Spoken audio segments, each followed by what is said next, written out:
Hello everyone and welcome back to Banished. We are going to be working here at the southern section of the farm fields a little bit more. We have been clearing some land up here as I want to expand our farming capabilities a little bit up on the northern section of town this episode.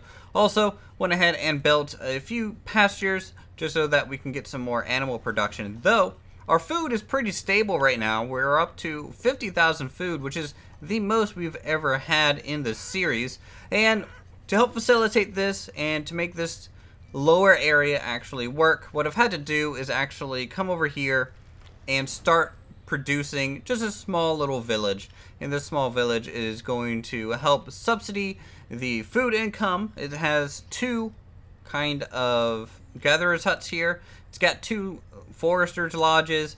It's got a couple firewood yards so that we can have firewood kind of quickly supplying the area to the right. It's got its own little church. It's got its own small tailor shop and small town blacksmith. So nothing too crazy, but we just wanted to make sure these guys over here don't have to walk too far from their fields so that they can maintain these things a lot quicker and increase our turnover rate. So if you look at some of them have been giving me some problems still, but a lot of them are producing about 800 food a year, and that is basically what I expected when I planned this stuff out. These threes not that great. I think they need to be a little bit more optimized, but everywhere else, you know, doing pretty well. And of course sometimes they just take a little bit longer. The beef cows here are producing a good bit, between 500 and 1,000 food a year. And then these things are being shipped more into town where they are butchered and sorted for additional food processing. So I think that's pretty cool to have at this point. What I want to do is go ahead and work on laying out our first little farm hut up here. We have a small graveyard at least laid out currently. And this is kind of the edge of the main city line itself. So I want to fence this little farmyard in first. I think that's a good way to start the episode. We will be using the colonial walls, I believe. All right, 1, 2, 3.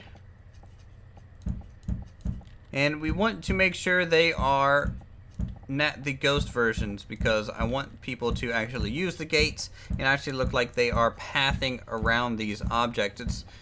It's minor, but I feel like the immersion needs to be there, at least for my sanity's sake. 1, 2, 3.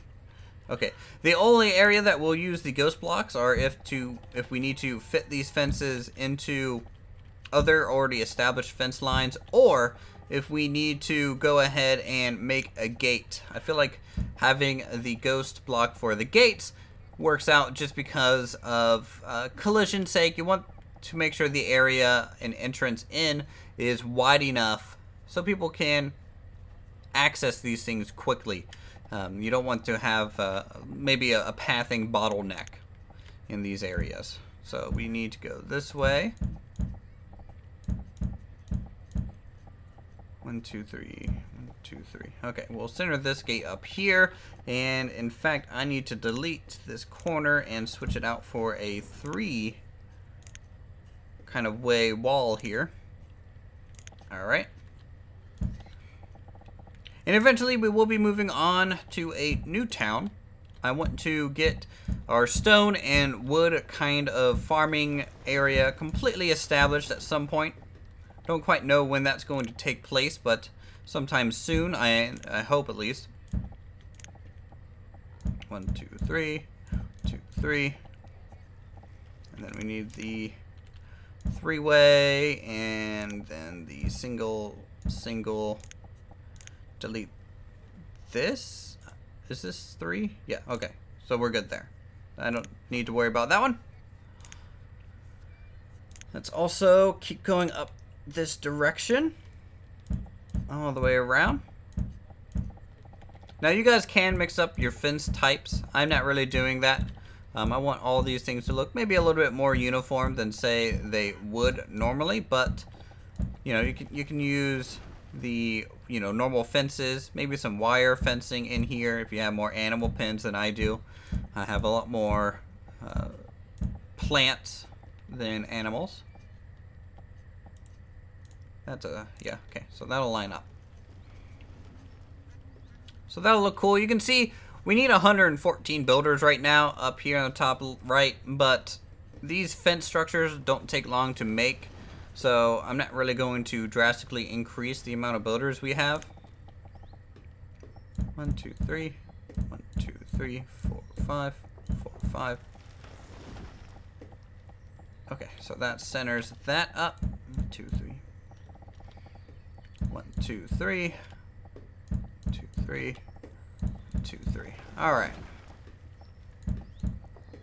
And here, and here, and here, and here, and here, and here. So once all these fences are made, we'll go back in and put down a whole bunch of trees separating out each farmland like we are doing in the previous episode. Maybe some rocks as well.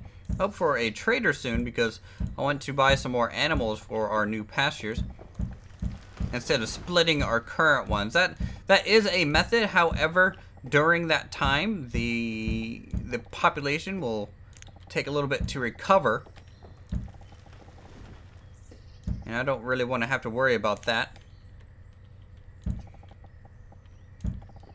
And also I'd have to build more houses out here anyways to get these structures fully manned in a reasonable fashion. So currently everything's just being planned, and then we'll slowly activate these farms, I think, as we go. Just due to our food supply currently being very strong. I'm going to go ahead and tell them to harvest these 90% ones. It's kind of a trick that I've been doing lately to make sure I at least get the harvest going.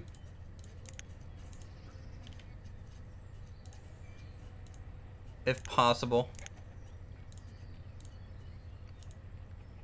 Doesn't always quite work out, but that way I don't lose anything to winter. And, you know, I'm really worried about that in the future. But hopefully, you know, the supply station here, you know, we have tools here, we have textiles here, we get more food and more tools if needed.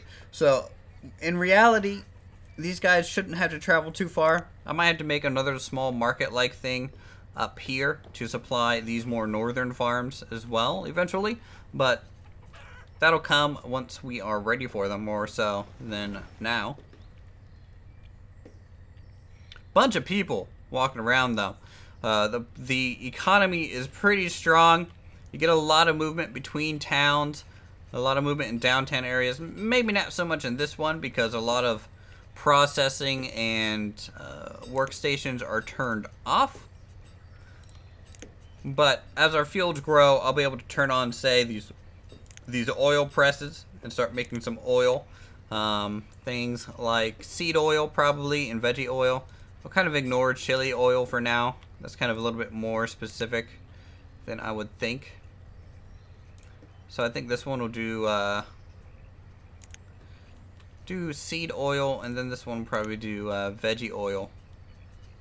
If we can get some soybeans in there and growing there.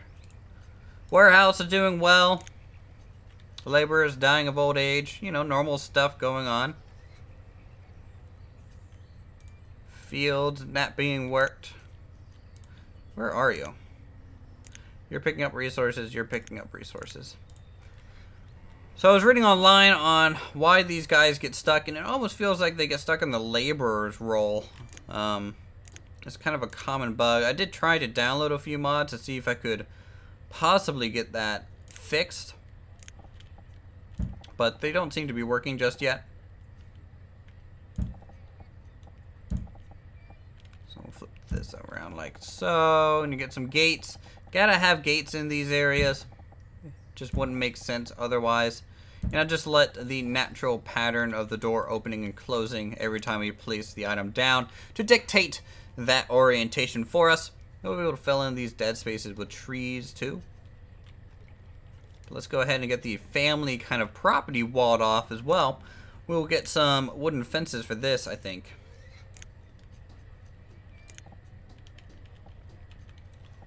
So, let's use this long fence, maybe. And let's see if there is possible... Nah, there's doesn't look like there's any angular one that I'm thinking of. Okay. Well, we'll just do 90 degrees, I think. And I think I want a lighter wood. Now, the shame with things like this that share so much of a blueprint is that they are... Oh, wow, a lot of variety in this gate. They're, one, pretty annoying to kind of line up, but also every time you place them, they do kind of change color on you. So, you know, some people might find that annoying.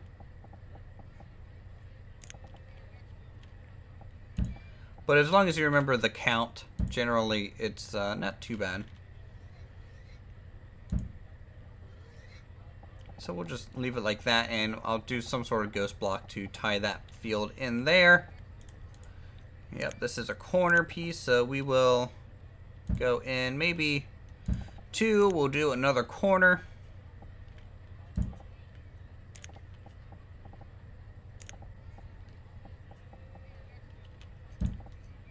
And then just bump it out a little bit so they have more of a yard than say what it actually feels like.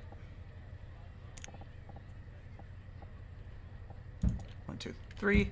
1, 2, 3. 1, 2, 3. And then you can get your corner again.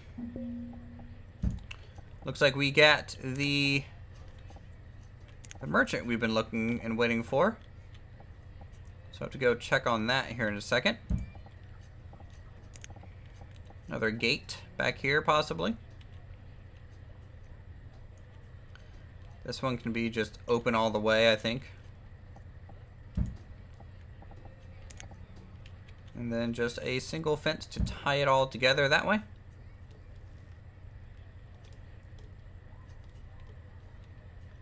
Yeah, not bad.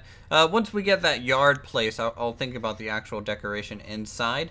But for now, I think we're okay there. Wow, we need 233 builders. It's a little nuts. Here are some seeds. So I was thinking we need to figure out what type of seeds are required for this press. So... olives, soybeans. Do we have olives and soybeans already? I think we already have soy.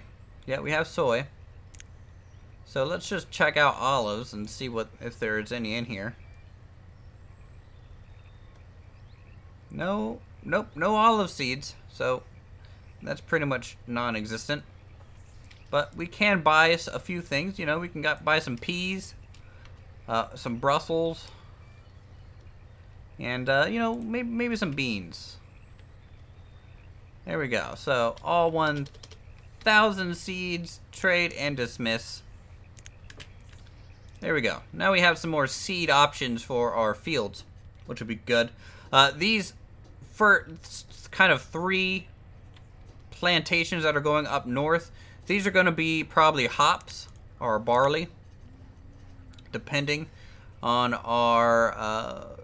capabilities to process alcohol, because I wouldn't mind getting some happiness out there. Right now we're producing some honey mead, and they are hopefully getting the job done. Probably need a little bit more, making about 40 a year. So another distillery of some kind might be necessary. But we have about 15 minutes currently on the episode. I want to go ahead and continue, maybe finish up this area off camera. Come back, go over our plans for the town itself, do a little bit more real-time building, and hang out with you guys. Alright, so here we are overlooking some of the new areas that we've built off camera.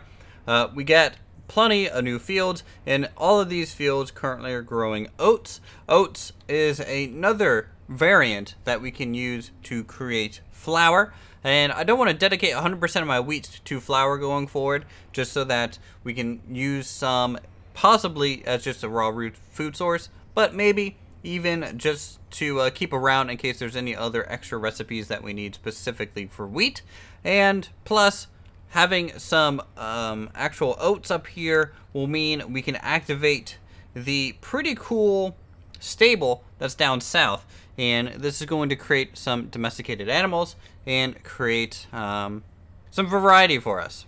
So beyond that, what I want to do is go ahead and, I guess, look over the town and see where we are currently with everything. We got some homes being laid out on the left side of the production district here, and this is going to be a mixture of, say, like drying shacks, butcheries, and then bakeries, but also just the normal homes, first floor and second floor residences that you are basically expecting to see around a town like this. We got a pretty large looking home here. This is a 3-story home, and that is just competing for space with the church. But once we get the church kind of front plaza here, I think it'll kind of take that back. And of course, we're going to be decorating everything over time. It's just, at this point, Banished is becoming a little laggy and much slower for me to work on, just due to the amount of time it takes for things to build, the amount of time it takes for the resources to get spread around on the save. So there's really a lot of waiting around.